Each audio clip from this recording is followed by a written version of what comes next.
mahalaga, maganda, pero hindi sa lahat. We're focusing on the spiritual aspect. So, ang verse natin ay, yung Bible verse natin ngayong hapon ay 1 Corinthians 9, verse 24 to 27. Ang sabi, do you not know that in our race all the runners run, but only one receives the prize? So run that you may obtain. Sa Tagalog, hindi niyo ba alam, sabi ni Apostle Paul, kalahat ng tumatakbo ay tumatakbo para manalo. Yung ang sabihin nito, yung nagmamarathon o yung nag-race, nagkakarera. So kayo, dapat tayo tumakbo na ang goal natin ay manalo. Every athlete, sabi ito, exercises self-control in all things.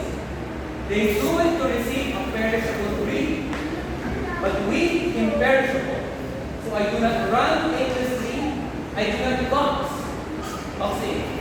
I do not box as one beating the air, but I discipline my body and keep it under control, lest after reaching to others, I myself should be disqualified. Before we start, let's close our eyes to our head.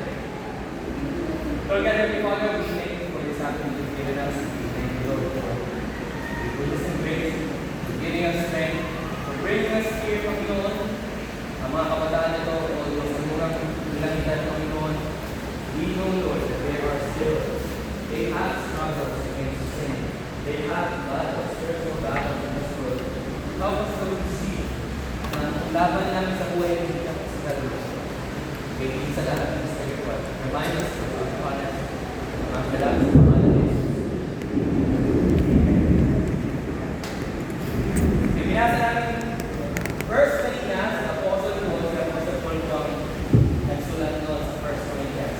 Letter niya sa Corinthian Church. Ginamit na Apostle Paul yung image ng atleta. Diba yung tayo, we consider ourselves kapag ibang tuloy-tuloy na natin training ng martial arts, basketball, o kung ano mang sports, ay athleticism yun. Ikaw ay isang atleta. Lalo na, kung ikaw ay nagpo-compete. Diba? Katulad ng si Stephen J. last time, nag-compete siya, nanalo siya sa national event natin. So, sa mga susunod na buwan, pag-compete naman yung ibang fighters natin, sila senpai namin nyo, at lahat sila. So, sila ay nag-compete, they are both athletes. So, sabi na Apostle Paul, di ba? Kapag tumatakbo ka, hindi ka dapat tumatakbo. Ibig sabihin nun, kapag ikaw ay nag-training, nag-prepare, or lumalaban na lang, let's say, sa mga martial arts tayo, hindi tayo lumalaban na walang goal. Diba sabi niya kanina sa verse natin, I do not box, punch in the air. Hindi ako may paglaban na susutong ko hangin. Dahil masobrang galing umilag ng kalaban mo, hangin na lang yung susutong mo, hindi na matamaan. Sabihin, you train so you can hit your target. Sabi dito, ginamit na po sa Paul yung picture ng pagiging atleta sa buhay Kristiyano. Remember last week na share ko sa inyo na ang buhay natin, importante yung spiritual life. Diba? At paano natin ma-acquire yung spiritual salvation? Sino nakakaalala? Sino ang mabibili sa atin ng kaligtasan? Jesus. Diba may nasabi pa nga last week na si Pedro daw, si Mama Mary. Sabi natin, hindi. Ang sabi ng Biblia, si Kristo lamang ang tanging daan. Ang katotohanan at ang buhay, walang mapupunta sa Ama, kundi sa pamamagitan ni Jesus lamang. So sabi niya yan. So si Kristo lamang. At kapag meron ka na ng buhay kay Kristo, pinapalataya kay Kristo, meron tinatawag na spiritual battles. So noon, panahon, ginamit ng Apostle Paul to, yung mga ancient runners, yung mga tumatakbo noon, ay mahigpit. Hindi lang naman noon eh. Di ba ngayon? Di ba sila Manny Pacquiao? Sino kilala yung mga atleta? Si Heidi.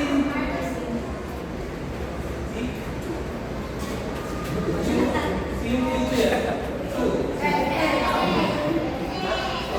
MMA? David.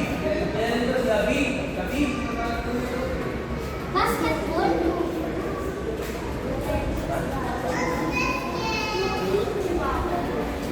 Hindi ko alam. Pero kahit sa e-sports, nagka-training sila. Hindi ka pwede naglalaro ka lang ng random level, tapos sasali ka ng pro scene, di ba? Hindi. Kailangan lagi kang nagpractice na mag-practice. Ganun din, ang mga atleta may strict diet pa nga, diba? Bawal sila kumain yan. Dapat yan, dapat sila kainin. Para mapalagay healthy yung pagkawa nila. Parehas sa atin, buhay ko sa hindi ang diet. Training for long hours. Matagal.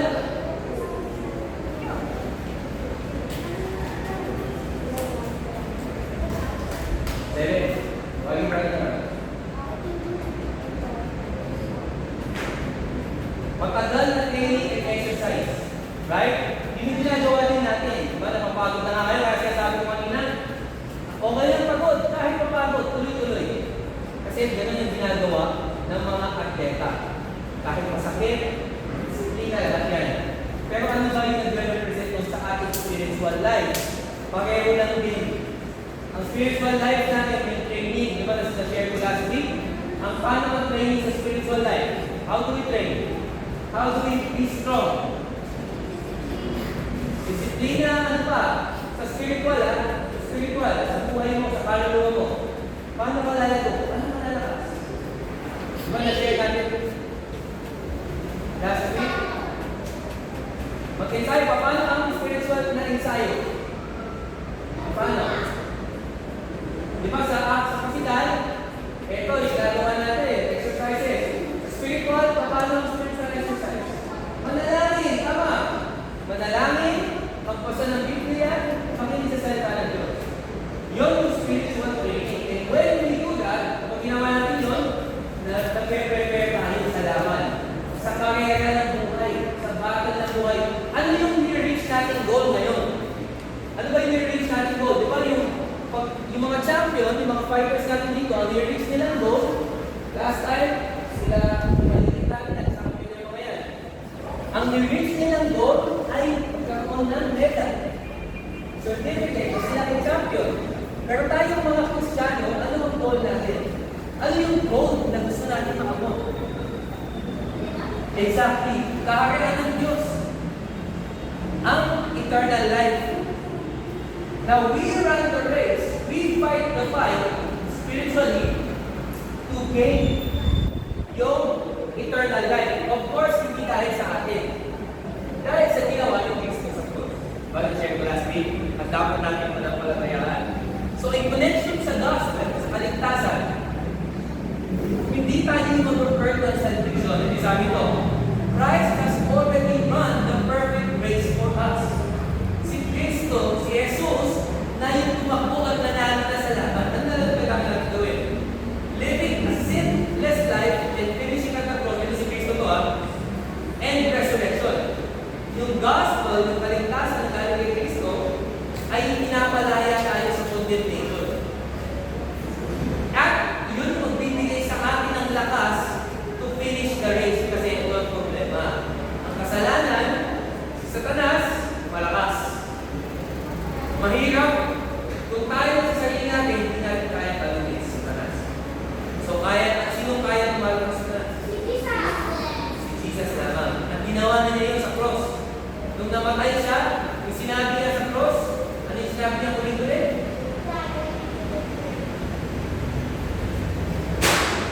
Sabi niya, it is finished. Tapos na.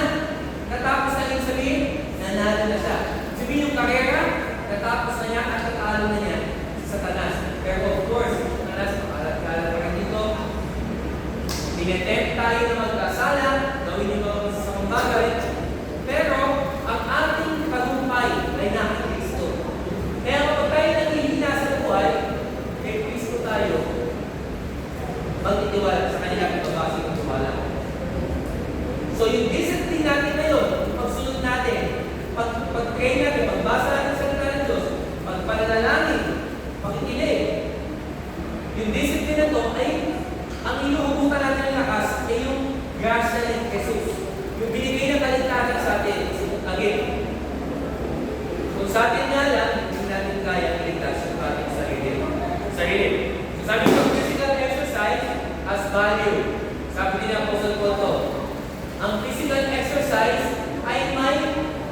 value, kaya tayo nag-training, kaya tayo nagpapalakas physical, kasi meron itong benepisyo sa atin.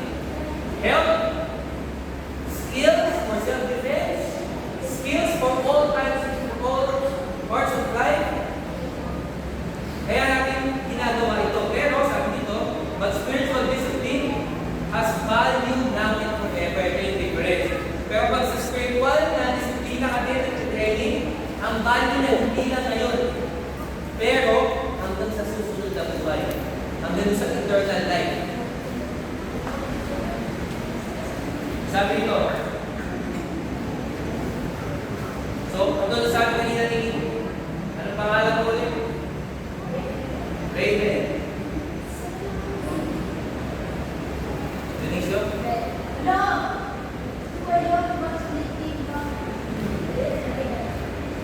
Parang mas gusto ko yung Denisio. Sabi ni Denisio, si Raven, sabi ni Raven, parang mas maganda Denisio, mas wala. Inas. Kaya sabi ko sa'yo, wala pa. Us! Us! Kasi iniiba mo yung us! So, inibiro lang natin to, pero sabi sa Biblia, pakalala sa atin ha, sabi sa Biblia, mahal ka namin, kaya dito ka, i-invite ka namin. Pero ang pagiging,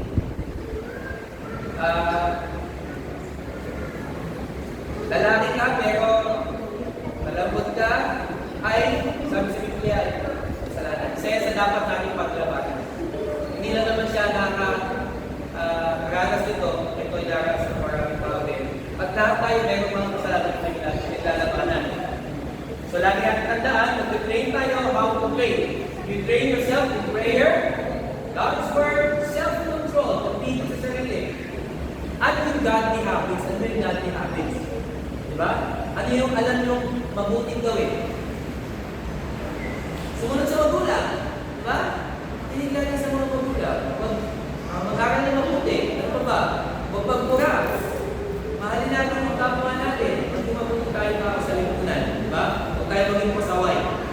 Those are godly habits na yun yung training natin. Kanina sabi, don't run aimlessly. Don't punch the air. Every time we do things in life, may goal kasi tayo, may iniisip tayo. Sa spiritual life, ganun din, di ba? Pag nag-aaral ka ng goal mo, maka-graduate. Pag nag-aaral ka ng goal mo, ba't ka gusto mo natin? Makapagtrabaho. Di ba? May goal ka. Ganun din, lalo na sa spiritual life. Lahat ng ginagawa natin, dapat natin iniisip, meron kaya ito tutulong na magbuhay sa akin, spiritual life. Hindi tayo tumatakbo ng walang matutunguhan. We're not running aimlessly. Dapat ang view natin ay yung eternity. Yung buhay na walang hanggan. So, ang tanong sa atin ngayon, ano yung mga areas sa buhay natin? Pwede kayo sumagot ha? Ano yung mga areas sa buhay ninyo na tingin ninyo kailangan yung managpas disiplina? Para mas magawa nyo na mabuti. Magdasal. Totoo yan. Di ba? Minsan nakakalimutan natin magdasal. Manampalataya. Tama yun. Paano nag-practice sila po nanampalataya? Kapag ikaw ay nag-aalala kayo, mga bata, wala pa kayo masyadong alalahanin. Pero pag ikaw ay nag-aalala, ibibigay mo yung paniwala at pananampalataya sa Panginoon. Siya yung kaya mag-solve sa ating mga problema o kung ano man yung kalooban niya sa ating buhay. So yun yung mga klase ng disiplina. Marami pa yung ibang bagay. Ibang disiplina na pwede natin i-apply sa ating mga sarili. Lagi lang tatandaan na kahit ano pang gawin natin, lagi natin iisipin na yung lakas natin nanggagaling sa Panginoong Jesus. Hindi ibig sabihin na siya yung tumalo kay Satanas, wala tayong gagawin. Kasi may tinawag sa Biblia na human responsibility. Meron tayong responsibilidad bilang mga tao na sumunod din sa yapak ni Jesus. Kaya kasabi, di ba?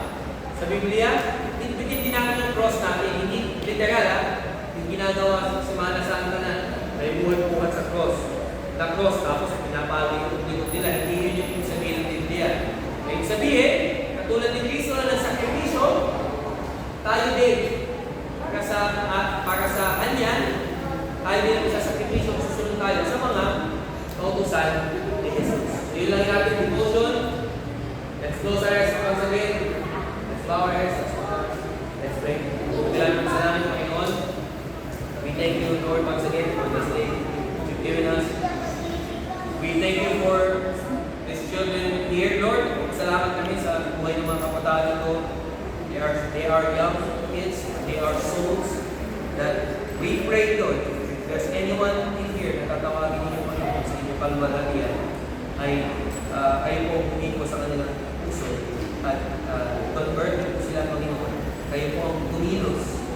Habang niyo, Panginoon, ang usap sa kanila dahil hindi po galing sa amin, sino tagapagturo, kung ano yung man ang kanilang narinig mula kung ano yung tao, Panginoon, pero dahil sa ito'y galing sa inyong salita, and we hope, Lord, that may your very words convict them and convert them and renew their hearts according to your purpose. Help them realize, Lord, that na kailangan nila kayo sa kanilang buhay, kailangan nila si Jesus. Si Jesus lang ang tanging tagapagligtas, Panginoon. We praise you, Lord, for your goodness and grace for us this afternoon. Ingatan niyo mga kabataan ito as they go on. The rest of us, Lord, praise me, whatever we're going to do later, Lord, kayo para mag-ingat, isang kapatapasan. Dalangin sa mga Jesus. Amen. Closing